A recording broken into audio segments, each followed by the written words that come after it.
எப்படி நம்ம கோடீஸ்வரன் ஆகலாம் அப்படின்னா, நம்முடைய எண்ணங்கள் பிரபஞ்ச விதியில கனெக்ட் ஆகியிருக்கும்.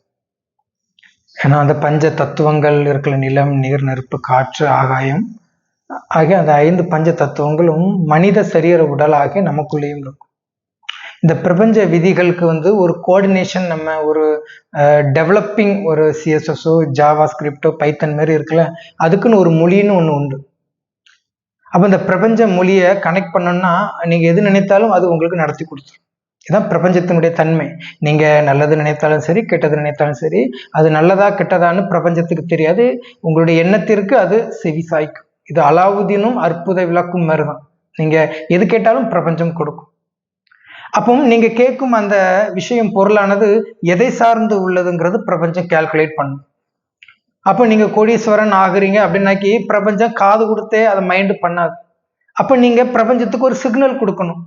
நான் ஒரு லட்சம் நபர்களுக்கு நான் வேலை வாய்ப்பு கொடுக்கணும், இல்லை 1,00,000 பேர் எனக்கு வாழ்த்துக்கள் தெரிவிக்கணும், 1,00,000 பேர் என் கம்பெனியில வேலை பார்க்கணும், 1,00,000 பேர்கிட்ட இருந்து அவங்க மூலமாக எனக்கு ஒரு வருமானம் வரணும், அப்போ நான் நிறைய பேருக்கு ஹாஸ்பிட்டல் கட்டி கொடுக்கணும், பெரிய லெவல்ல ஒரு தலைமை பொறுப்புல இருக்கணும், நான் சத்திர சாவடிகளை கட்டணும், நான் ஹாஸ்பிட்டல், ஸ்கூல் சொல்லி நிறைய ஸ்கூல்களுக்கு நான் கட்டி வைக்கணும் அப்படின்னு சொல்லிட்டு பிரபஞ்சத்துக்கு ஒரு கனெக்ஷன் நம்ம கொடுக்கும்போது, அப்ப அந்த கனெக்ஷன் அடிப்படையில அது சார்ந்த பொருட்கள், அது சார்ந்த மனிதர்கள், அது சார்ந்த சூழ்நிலைகளை உருவாக்கி அப்போதுதான் நீங்கள் கோடீஸ்வரனாக ஆக முடியும்.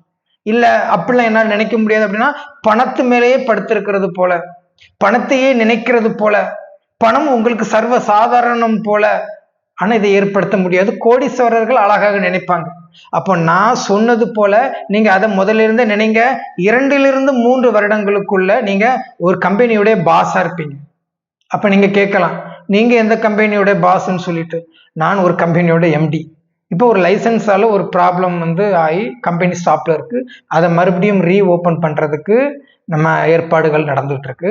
இதுவுமே என்னுடைய கான்சன்ட்ரேஷன் பவர், அந்த கோடீஸ்வரன் ஆகும் அந்த பிலாசபி, அந்த தத்துவம் எனக்கு தெரியும். அதான் நான் சொல்லி கொடுத்துருக்கேன். நீங்க அதை ஃபாலோ பண்ணுங்க.